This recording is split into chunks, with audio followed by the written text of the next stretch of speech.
Hello and welcome to UIDHTML guys. तो हम पहुंच चुके एपिसोड नंबर 63 में। होप आप लोग बहुत अच्छे होंगे और एंजॉय कर रहे होंगे इस सीरीज़ को। तो इस 63 नंबर एपिसोड में ये है एंगुलर सिग्नल का part 1, part 2 and part 3। 3 part हैं जिसमें पे आप देख रहे हैं तीनों पार्ट में कितना सारा कंटेंट है, जिसको कि एक वीडियो में अगर बनाने की कोशिश करूँगा तो 1.5 घंटे से ऊपर का तो वीडियो पक्का बनना है। तो ऑब्वियसली बात है 1.5 घंटे का वीडियो एक साथ बनाना it's not a good way to create video. So मैंने इसको 3 पार्ट में डिवाइड कर दिया। तो 3 पार्ट में अगर डिवाइड करने की बात अगर करें तो हमने पहला पार्ट में क्या किया है कि सिग्नल होता क्या है, क्यों सिग्नल यूज़ करना चाहिए, सिग्नल में डेटा कैसे सेट करना चाहिए, अपडेट कैसे करना चाहिए डेटा, 2 वे डेटा बाइंडिंग कैसे होता है उसमें। उसके बाद हालांकि 2 वे डेटा बाइंडिंग में मैं ये बताऊंगा कि पुराने अप्रोच में कैसे यूज़ करते थे और नए में क्या उसका updated updated way of using कैसा है उसमें, ठीक है। उसके बाद कंप्यूट फंक्शन कैसे हम यूज़ करते हैं सिग्नल में, और इफेक्ट फंक्शन हम कैसे यूज़ करते हैं, इसमें दोनों में अंतर क्या है, ये चीज़ हम पार्ट 1 में जानेंगे। अब पार्ट 2 में हम पार्ट 1 में एक और चीज़ जानेंगे कि साइड इफ़ेक्ट्स क्या है। हालांकि ये यहाँ पर थ्योरेटिकली थोड़ा सा बता देंगे, बट कोशिश करेंगे कि अगर पार्ट में आ गया तो ठीक है, नहीं तो फिर पार्ट 2 में तो उसके बारे में साइड इफ़ेक्ट्स के बारे में जानेंगे ही जानेंगे, ठीक है। उसके बाद हम जानेंगे कि वैल्यू जो चेंज होता है, पार्ट 2 में वैल्यू चेंज होता है तो उसका एक्चुअल में अंडर द हुड मतलब कि एंगुलर के अंदर में कैसे मैकेनिज्म काम करता है, क्यों हमें केयरफुल होना चाहिए जब हम सिग्नल यूज़ करते हैं। तो ये बहुत ज़्यादा ज़रूरी है, अदरवाइज़ बहुत सारे प्रॉब्लम्स होते थे, वो वही है साइड इफ़ेक्ट्स। ओके, उसके बाद RxJS हमें कब यूज़ करना चाहिए, इसमें कब हम फोर्सफुली रिक्वायर्ड हो जाता है कि RxJS हम यूज़ कर सकें, ठीक है। अगर आपको लगता है कि RxJS पे हमें वीडियो बनाना चाहिए तो प्लीज़ कमेंट बॉक्स में ज़रूर बताइएगा।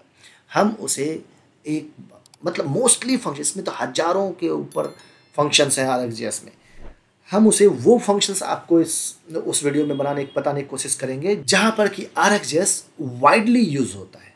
ओके, अब तीसरे में हम जाके देखेंगे कि कुछ APIs हैं जो कि इंट्रोड्यूस हुए हैं। कुछ जाना बचना दिख रहा है ना इसमें, इनपुट आउटपुट, लेकिन आप ध्यान से देखिए एक चीज का इसमें मिसिंग है। क्या? सबका फर्स्ट लेटर स्मॉल में है, आई। जैसे कि @ इनपुट यूज़ करते थे तो आई कैपिटल यूज़ करते थे, अब इसमें स्मॉल में यूज़ कर रहे हैं।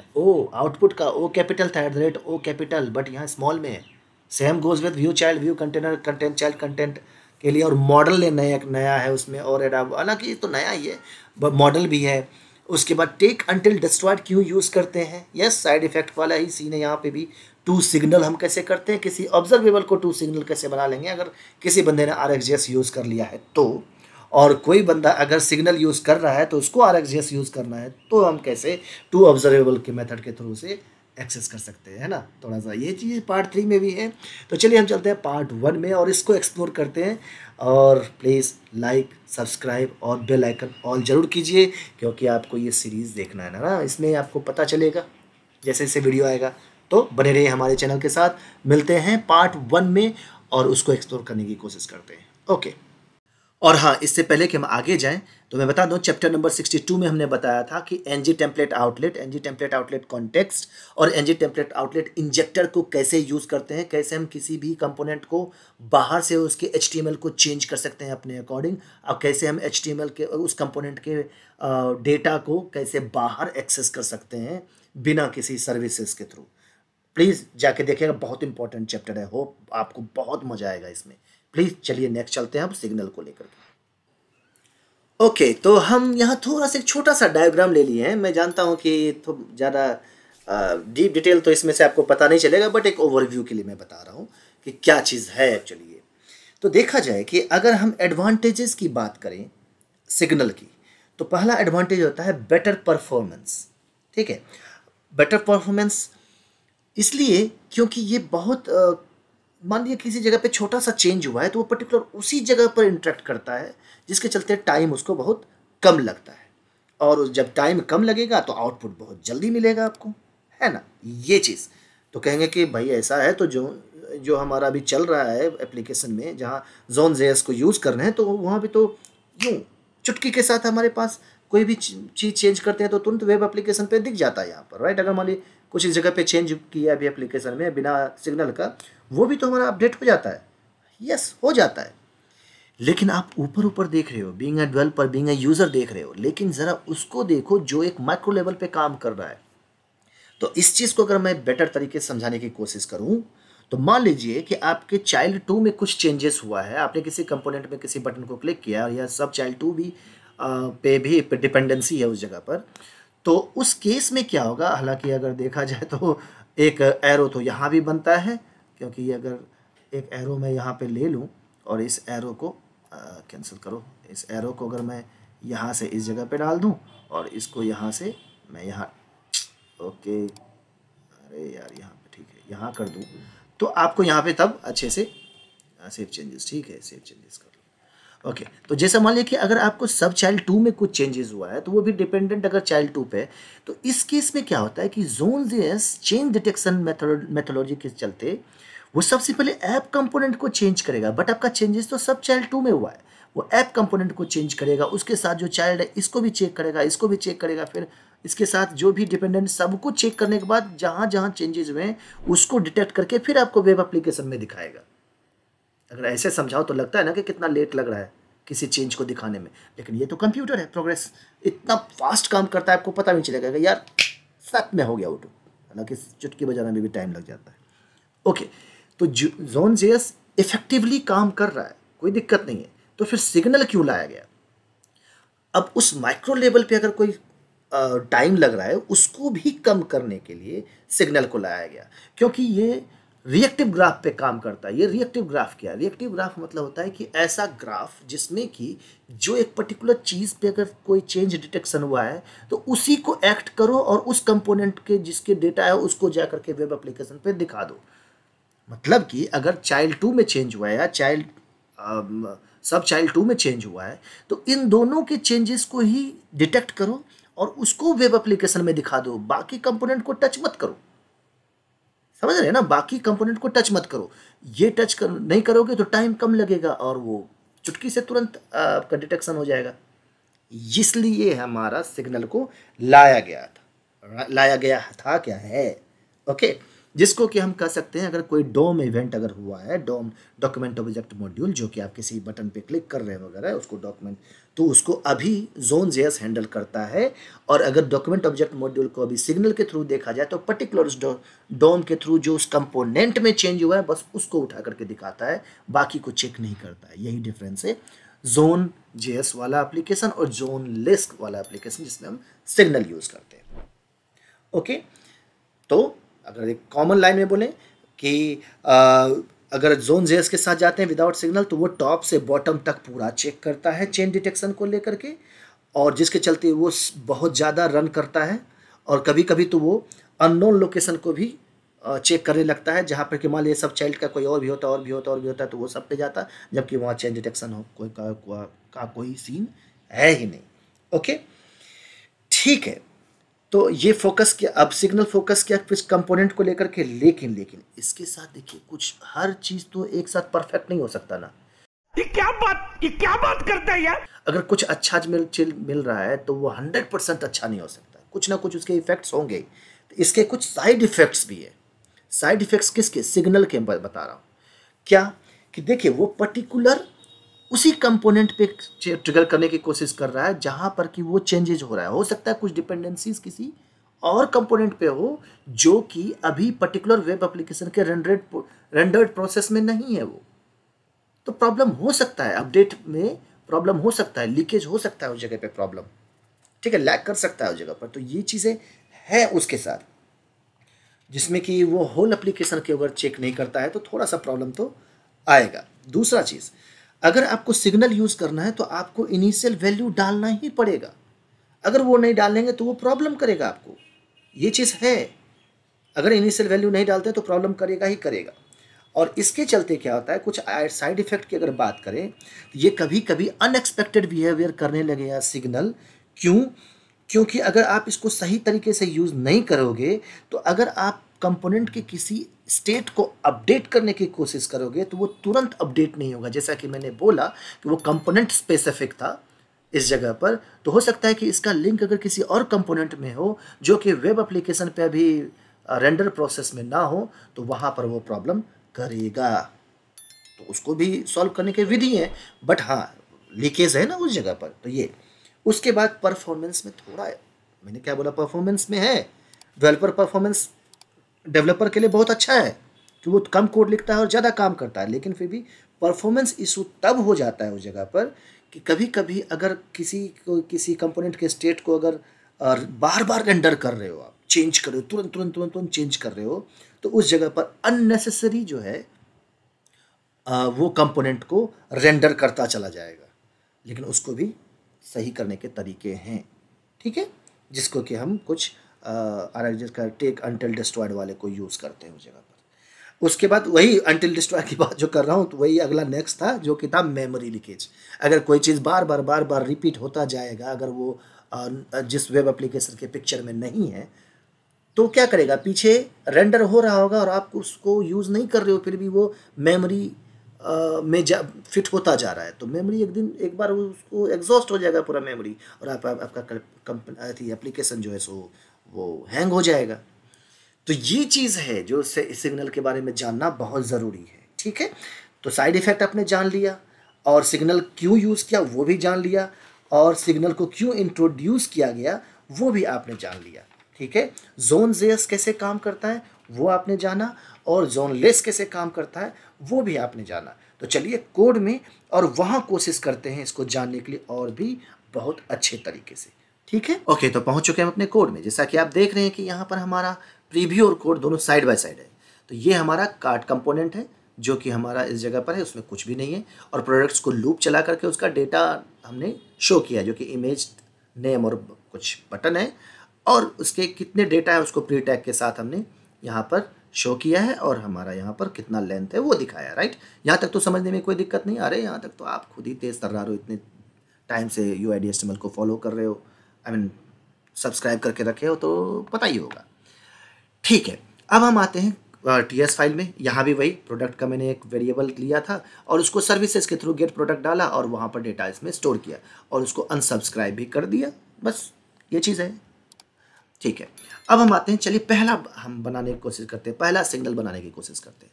सिग्नल बनाने के लिए क्या करेंगे, आप इस वेरिएबल को भी डायरेक्टली सिग्नल बना सकते हो। क्यों? क्योंकि ऑब्वियसली बात है, सिग्नल जब यूज़ करें तो इस वेरिएबल का क्या काम, लेकिन मैं एक नया वेरिएबल लेता हूँ, बाद में इसको हटा दूंगा, ठीक है। ओके, तो हम लिखते हैं प्रोडक्ट्स फ्रॉम सिग्नल, ये डाल दिया, और इसको हम डायरेक्टली अभी एकदम जैसे नॉर्मल तरीके से यूज़ करते हैं उस तरीके से हम यूज़ करने की कोशिश कर रहे हैं। तो इसमें लिखते हैं सिग्नल, ये डाला, और सिग्नल को आपको लेना है कोर से, RxJS में भी आता है, आपको कोर से लेना है, ठीक है। सिग्नल लिया और डायरेक्टली इसे बना दिया। अब ये दे रहा है एरर, क्यों दे रहा है एरर, देखिए कोर से आ गया ना ऊपर टॉप में सिग्नल, ओके। क्यों दे रहा है एरर, वो इसलिए दे रहा है एरर क्योंकि मैंने कह रहे पहले क्या बताता है, सिग्नल को पहले इनिशियलाइज करना ज़रूरी है, फ्लॉज है इसके अंदर में, ये आपको ज़रूरी है। तो ऑब्वियसली बात है, किस तरह का कौन सा डेटा इसके अंदर में आएगा, वो आएगा कि एरे, हाँ एरे आएगा। जब एरे आएगा तो ऑब्वियसली बात है इसके अंदर में एक एरे डाल दीजिए, बिल्कुल खत्म। यहाँ पर ये बन गया हमारा सिग्नल। अब क्या करते हैं, आप सोचोगे कि जिस तरह से ये प्रोडक्ट्स का वेरिएबल बनाए थे उसके अंदर में एनी टाइप ऑफ एरे था, हमने इसको डाल दिया। अब उसी को भी हम क्या करते हैं, this dot products from signal को लेकर के इज इक्वल टू हम प्रोडक्ट्स डाल देते हैं।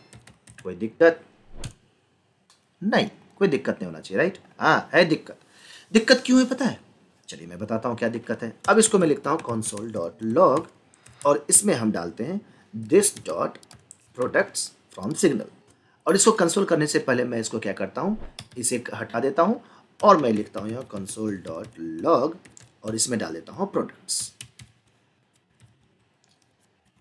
अरे यार ठीक है, प्रोडक्ट्स, ठीक है। मैं सेव करता हूँ और ज़रा मैं इसके कंसोल में जाके चेक करता हूँ कि हमारा डेटा क्या दे रहा है, क्लियरली पता चलेगा। ज़रा देखिए, तो इसमें आप डायरेक्टली अगर देखेंगे तो ये हमारा एरे है, कौन, ये प्रोडक्ट्स एरे है।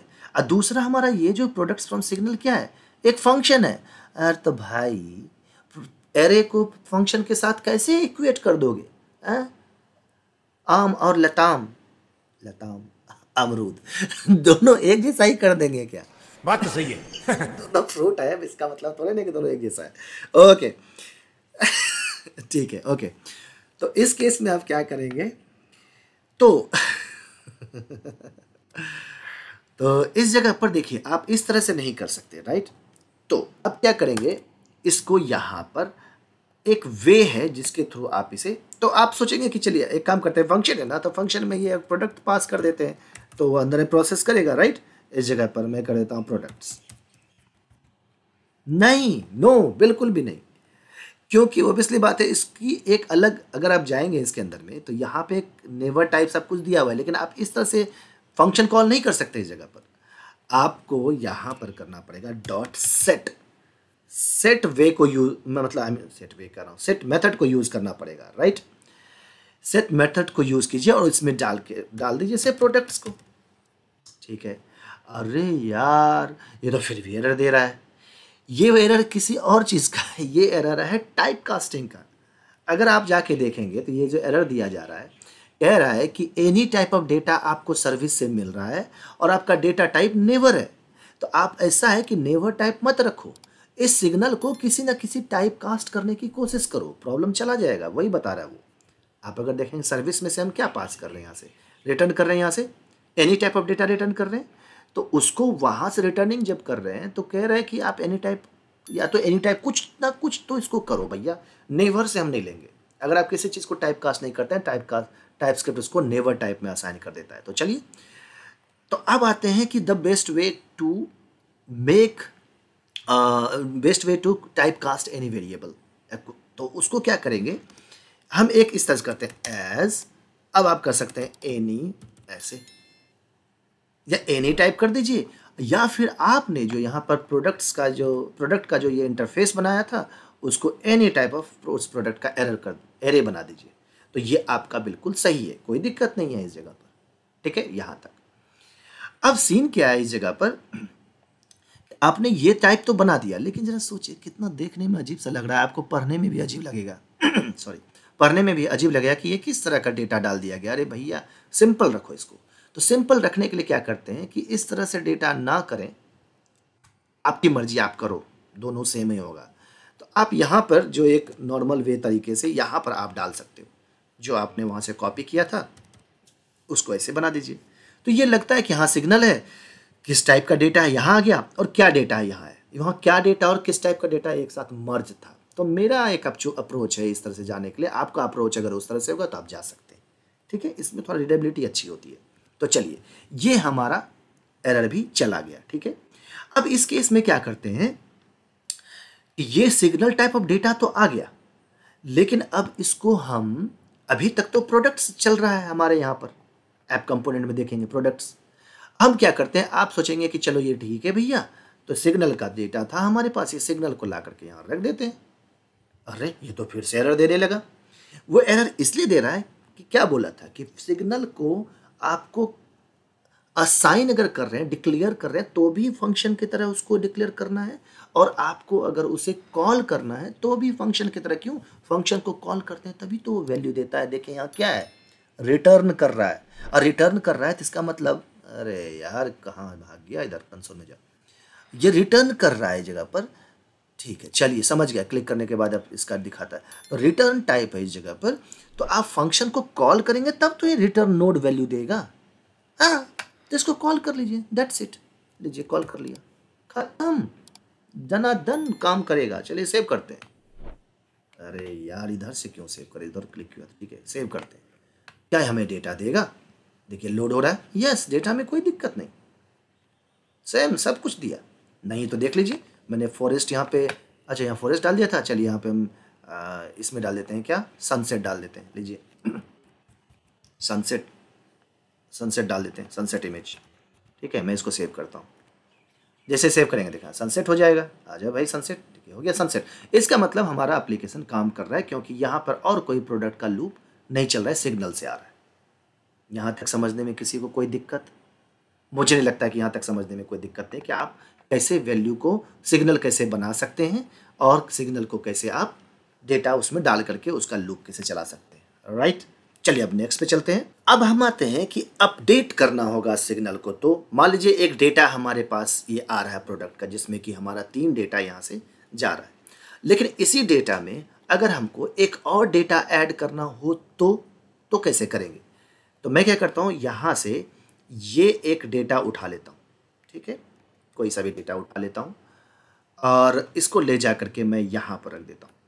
यहाँ पर इसको मैं लिखता हूँ न्यू डेटा डाल देता हूँ ऐसे करके, ठीक है, और इसको मैं यहाँ पे पेस्ट कर देता हूँ।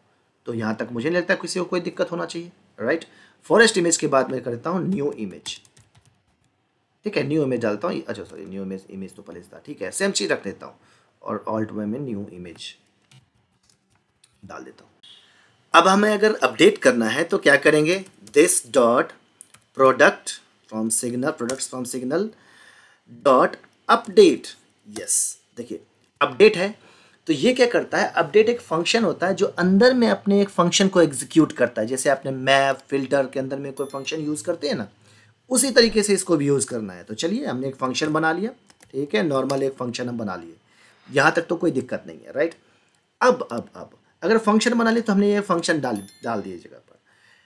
अब मेन चीज़ क्या है कि ये कह रहा है कि ये फंक्शन के अंदर में जो ये आपको कुछ डेटा देगा। क्या देगा डेटा? ये देता है प्रीवियस वैल्यू। तो प्रीवियस वैल्यू क्या है, तो सेट के अंदर में क्या है, जो आपने सेट किया था वो प्रोडक्ट्स, इस टाइप का डेटा है। तो आप इसका कुछ भी नाम दे सकते हैं, ABCD कुछ भी नाम दे सकते हैं, ठीक है, इसका कोई दिक्कत नहीं है। तो हम यहाँ डाल देते हैं प्रीवियस डेटा डाल देते हैं, ठीक है, या प्रोडक्ट्स डाल देते हैं ताकि आपको समझने में आसान हो। आप ABCD कुछ भी डाल दीजिए।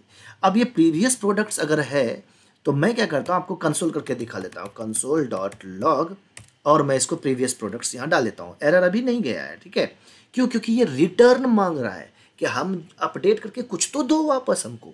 तो हम तो यहाँ से कंसोल कर रहे हैं, कुछ वापस नहीं कर रहे हैं। चलिए अभी के लिए मैं क्या करता हूँ, यही डेटा को वापस कर देता हूँ। मैं एक लिखता हूँ रिटर्न प्रीवियस, जो हमारा प्रोडक्ट है वो डाल दिया, तो एरर खत्म इस जगह पर। तो चलिए कंसोल में चेक करते हैं, रिलोड हो रहा है और रिलोड हो चुका है।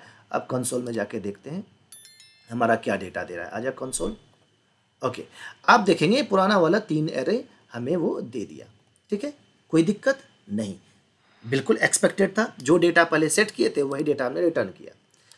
अब आप सोचोगे क्या कि ऐसा है कि अब जब ये डेटा आ चुका है हमारे पास, क्यों ना इस डेटा में हम डेटा डाल दें इस जगह पर पुश मैकेनिज्म के थ्रू, ठीक है। तो मैं क्या करूँगा, ये जो डेटा आ रहा है कहाँ गया, ये क्या गया हमारा प्रोडक्ट्स, यस, प्रीवियस प्रोडक्ट्स को मैं क्या करता हूँ, ये एक एरे है, ऑब्वियसली आपने देखा था कि ये एरे है। आजा भैया, इधर गया कंसोल, यस, आपने बोला था कि एक एरे है, तो इसमें डेटा डाल देते हैं और रिटर्न कर देते हैं इस प्रीवियस प्रोडक्ट को, है ना। तो चलिए डाल देते हैं डॉट पुश और उसमें न्यू डेटा डाल देते हैं, ठीक है, दिस डॉट न्यू डेटा, ठीक है, सेव करते हैं, ठीक है। यहाँ अब यहाँ देखिए, यहाँ 4 डेटा दिखेगा आपको, 4 डेटा दिख गया, ठीक है। लेकिन जरा एक और चीज़ देखिएगा, ये 4 डेटा तो आपने यहाँ डाल करके प्रीवियस प्रोडक्ट को वापस कर दिया। ये आप क्या देख रहे हैं, डिस्प्ले सिग्नल डेटा। अब ये सिग्नल डेटा में भी अब 4 डेटा आ चुका है, लेकिन ये डिस्प्ले जो सिग्नल डेटा है तो एक्चुअली में अगर आप जाके देखो तो किसको शो कर रहा हूँ, प्रोडक्ट्स को। ये प्रोडक्ट्स क्या है, ये प्रोडक्ट्स है वो प्रोडक्ट्स जो कि आपको मिल रहा है ये सर्विसेज से। देख रहे हैं, ये डेटा आकर के इसको चेंज कर दिया। अब इसको चेंज कर दिया इस जगह पर, इसका मतलब क्या किया उसने, म्यूटेट कर दिया। म्यूटेट मतलब जो वर्ड सुनते हैं कि जो ओरिजिनल डेटा है उसको चेंज कर दिया है इसने। ये प्रॉब्लम है अगर आप पुश मैकेनिज्म के थ्रू जाते हैं। आपको पुश मैकेनिज्म के थ्रू नहीं जाना है, क्योंकि आप पुराने डेटा में कुछ डेटा ठूस रहे हो। सीधी बात बताओ, आपको पुराने डेटा में नहीं डालना है कोई डेटा, आपको नया डेटा बना करके वापस करना है ताकि पुराना डेटा सही तरीके से काम करे और नए डेटा को आप अपने तरीके से यूज़ कर सको। तो यहाँ पे ये कैसे करेंगे, यही हम यूज़ करेंगे स्प्रेड ऑपरेटर का। और स्प्रेड ऑपरेटर को जो है सो हम इस्तेमाल करेंगे, जो कि क्या करता है स्प्रेड ऑपरेटर, एक नया कॉपी बना देता है पहले वाले डेटा का और उसमें नया डेटा डाल करके वापस कर देता है तो पुराना जो ओरिजिनल डेटा है वो वैसा ही रहता है और नया डेटा आपको मिल जाता है, आप उसको अपनी मर्जी से यूज़ करो। तो अब क्या करेंगे, देखिएगा जरा, यहाँ पे 4 है, पुश मैकेनिज्म के थ्रू यहाँ 4 डेटा शो कर रहा है प्रोडक्ट्स के साथ, क्योंकि यहाँ पे कोई भी सिग्नल नहीं है। ओके, तो मैं इसको यहाँ करता हूँ डिलीट, ठीक है। और यहाँ पर मैं क्या करता हूँ, अभी एरे का हमको एरे में स्प्रेड ऑपरेटर यूज़ करना है, तो मैं एरे डालूंगा। तो पहला कौन सा एरे है जो डेटा आ रहा है, वो ये है previous product. Spread operator 3 dot से स्टार्ट करते हैं, ये प्रीवियस प्रोडक्ट को कॉपी किया और इसके अंदर डाल दिया, और कौन सा नया प्रोडक्ट इसके अंदर में डालना है, यही दिस डॉट न्यू डेटा। अब देखिए जब इसको मैं सेव करूंगा तो यहाँ पर 3 ही दिखेगा, 4 नहीं दिखेगा, लेकिन यहाँ पे फोटो आपको 4 दिखेगा। ये देखिए मैं करता हूँ सेव, अरे यार उस पर क्लिक कर दिया था, यहाँ कर दिया सेव, यहाँ देखिए 3 होगा, एक देखिए यहाँ 3 डेटा है ना इस जगह पर, लेकिन फोटो आपको 4 दिखा। क्यों, ये फोटो इसलिए 4 आपको दिख रहा है क्योंकि यहाँ पर हमने सिग्नल को यूज़ किया है, बट ये हमारा प्रोडक्ट का यूज़ है जो कि ओरिजिनल डेटा है। ओरिजिनल डेटा में तो हमारा 3 ही है ना, इस जगह पर सर्विस में तो हमारा 3 ही है। तो हमने इसको क्या किया, इम्यूटेबल बनाया और म्यूटेट नहीं किया, जिसके चलते हमारा पुराना डेटा पड़ा हुआ है जो बहुत काम आता है उस जगह पर। ये जानना ज़रूरी था। तो इसका मतलब ये नहीं कि आप पुश के एरे है तो पुश करके डेटा निकाल दिए, आपके पूरे मेन डेटा को चेंज कर देगा, और मेन डेटा चेंज करने से जहाँ जहाँ मेन डेटा यूज़ हुआ है वो सब जगह अपडेट कर देगा वो। सो ये था मेन अपडेट करने के लिए। तो ये वीडियो काफ़ी लंबी हो चुकी है, तो मैं चाहता हूँ कि आप लोग बने रहिए हमारे चैनल के साथ, और मिलते हैं नेक्स्ट वीडियो में इसी पार्ट 1 के। तो तब तक के लिए बाय बाय, अपना ध्यान रखिए और प्लीज़ इसी तरह हमें प्यार बांटते रहिए। Thank you so much, bye bye. मज़ा आया, और मैं ये जो मज़ा है हिंदुस्तान के हर व्यक्ति को देना चाहता हूँ।